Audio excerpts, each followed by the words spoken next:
The Earth. Is it really just a big ball floating in space? Spinning on its axis at 1,000 miles per hour?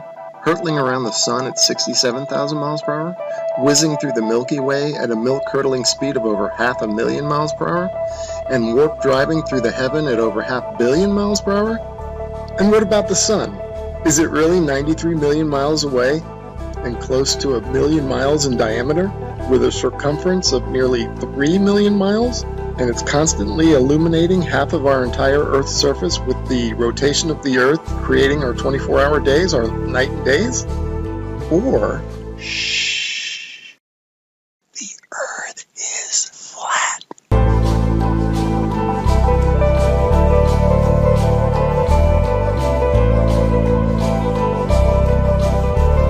And maybe it's completely still, just like we experience. And maybe the sun isn't big, but is very small and very close, and not illuminating the Earth from 93 million miles, but is illuminating locally. And maybe everything, the sun, moon, and stars, are not far away, but are circling overhead relatively close. In this video, we're going to explore the latter option, and at the end, we're going to reveal startling evidence through the use of time-lapse photography that the sun cannot possibly be 93 million miles away, but is in fact very close, and is illuminating locally as it traverses our flat Earth. Oh man, and watch how this sun comes at you. Boom! I mean, come on. And that's all perspective. If you look at jet trails, Google Images, you'll see them. They start out low at the horizon, they come up overhead. Look at that thing. They come up overhead and then they go down to the horizon. Perfectly explains what the sun would do. Here it is going overhead. I love time lapse. And look at this. You can't go out and look at the sun. You can't see this stuff, except that it's on, time lapse like this. It's incredible. Now watch this thing. It's sweeping. The sun over flat Earth is doing a big circle, right? Look at this thing. See it sweeping to the right. It's like a lefty bowler. Just toss that down the alley, and there it goes, hooking into the pocket.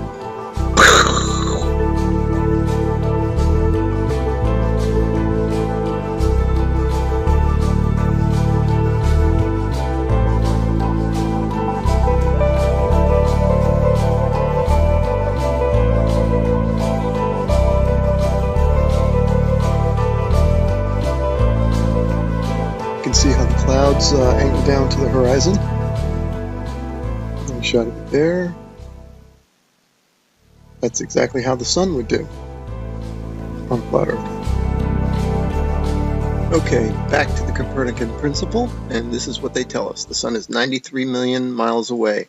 Now, I'm going to show you evidence through sunsets that shows the sun light following the sun over the horizon, and it shrinks as it goes over.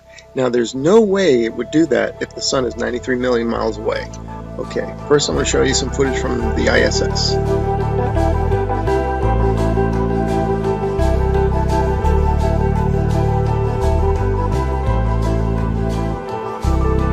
Okay, now watch this animation. Watch this sunset. Now this is exactly, if they came to me and said do an animation, this is how I would do it. If the sun were 93 million miles away. Just like that. Have the whole horizon fade evenly. But that's not what we see.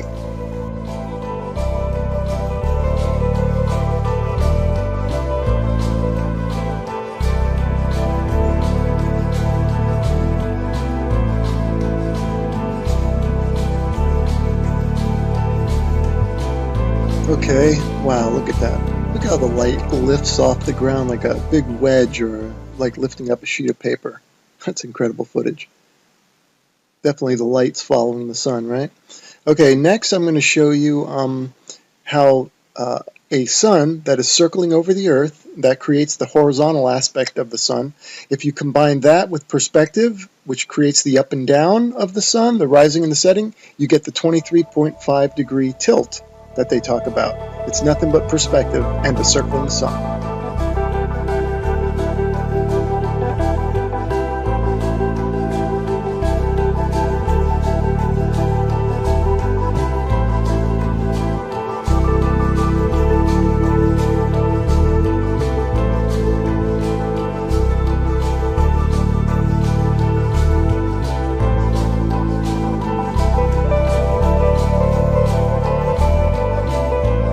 Here's another sun sweeping out a big circle.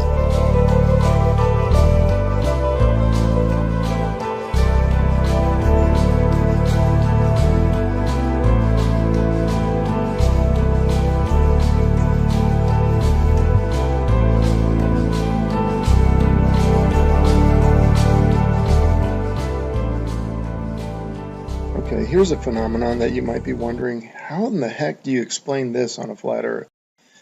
Well, this footage is taken from Alaska during the summer, and the sun does look like it's going up and down.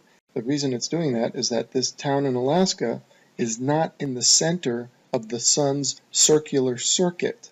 In other words, the sun is making a big circle, and the town is not in the center of that circle. So the sun will be closer and further from the viewer with the camera.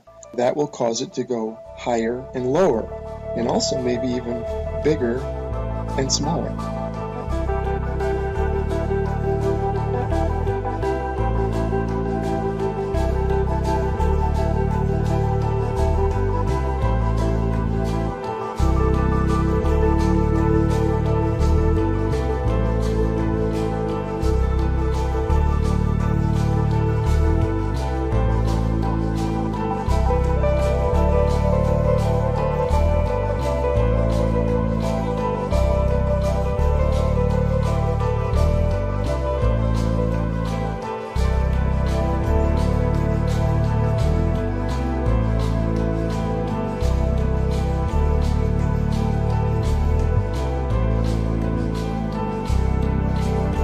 Look at the high altitude airplane. Remember, this is from a high altitude balloon, so that airplane is probably at cruising altitude. Notice how it looks like it's going up from the horizon. That's exactly how the sun will rise, because that plane is staying parallel to the ground. And now watch, it'll go down to the other horizon. All right, again, perspective, that's how the sun will set. And forget the big ball, that's just due to a GoPro camera. But see how the sun, that's the point of this. And then also, look at the size of the sun, man. Look at that thing. I mean, there's something to it to say that we're higher up our view and the sun looks bigger, and it looks like it's not as high in the sky as it does when we're on the ground. Something to that.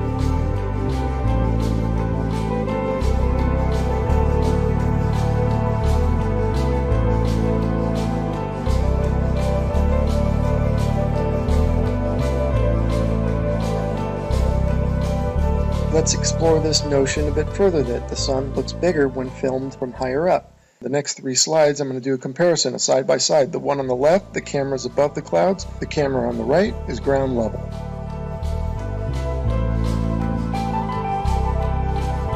And the point for the side by side comparison from the ground level and the level above the clouds is that above the clouds we're only maybe a mile or so up, and if the sun appears to be closer to the camera, well, that means it's probably much closer, because if the sun were 93 million miles away, a mile closer wouldn't make any difference at all to its visual appearance.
Okay, here's a little illustrator or a little cartoon from a website called timeanddate.com. It's really funny that they would have a perfect illustration of a sun rising and setting on a flat earth due to perspective.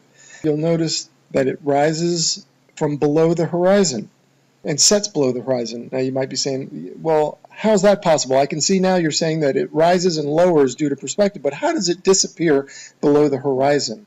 Well, I got a theory about that.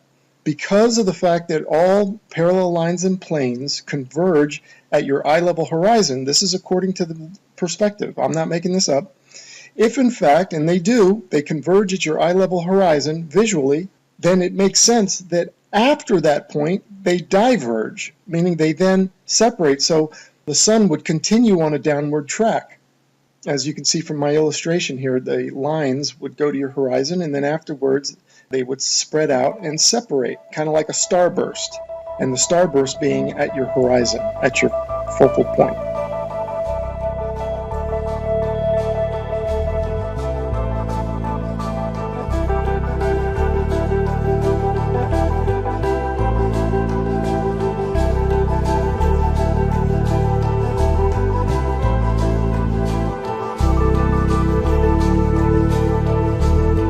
Anyway, without further ado, we're going to start talking about, and I'm going to start showing you the time lapse of the sunsets that I'm talking about that clearly show the sun is close and illuminating locally.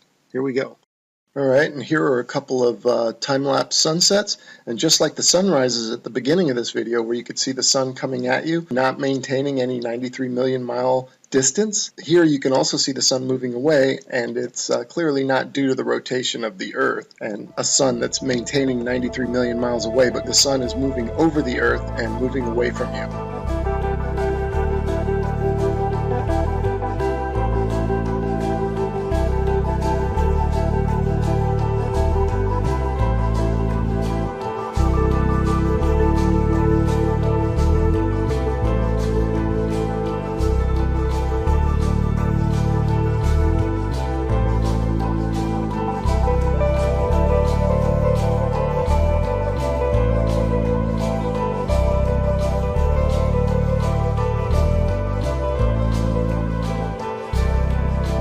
Okay, these next three slides, the sun is almost set already behind the horizon, but watch as the sunlight shrinks and follows the sun. It's definitely a locally illuminating sun, not far away, not very big, and definitely not 93 million miles away.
Okay, remember this video from the beginning of the video? I showed you this one and how it's circling over the Earth, and watch it sweep to the right like a bowler bowling it in there for a strike.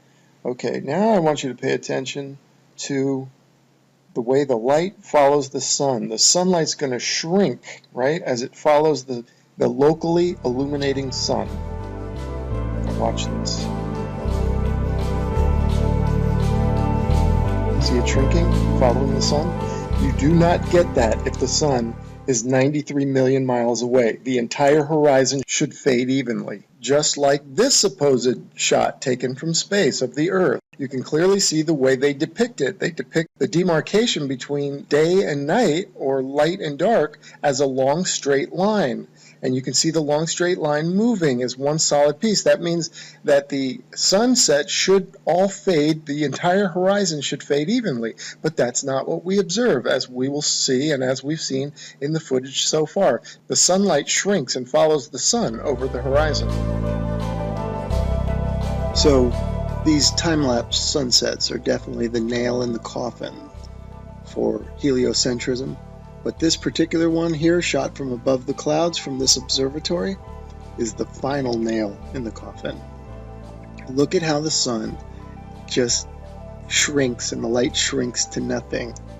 That cannot happen, as I showed you in the when the sun illuminates the entire Earth, which it does from 93 million miles away. It has to. You don't get this isolated look at the sunlight trailing the sun.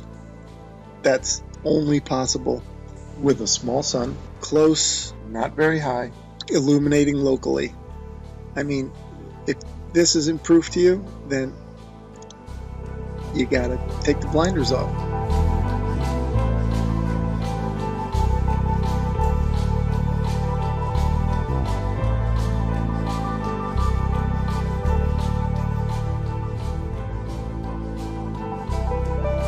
Okay, and finally I want to show you some examples of local illumination, or a city in the background. This is from Grand Canyon National Park.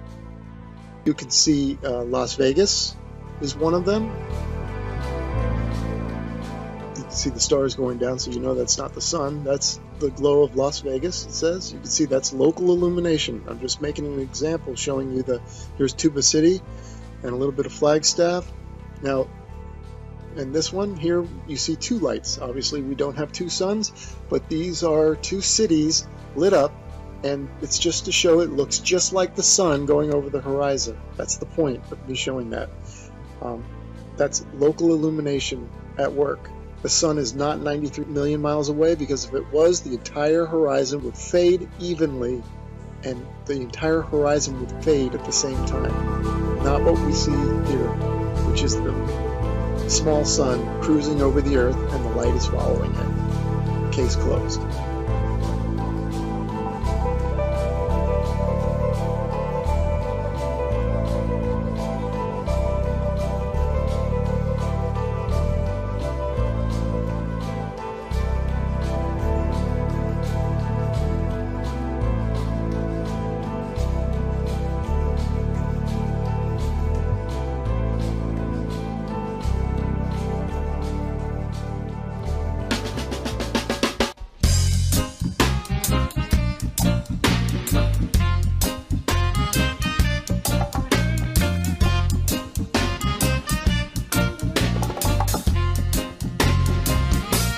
The earth is flat.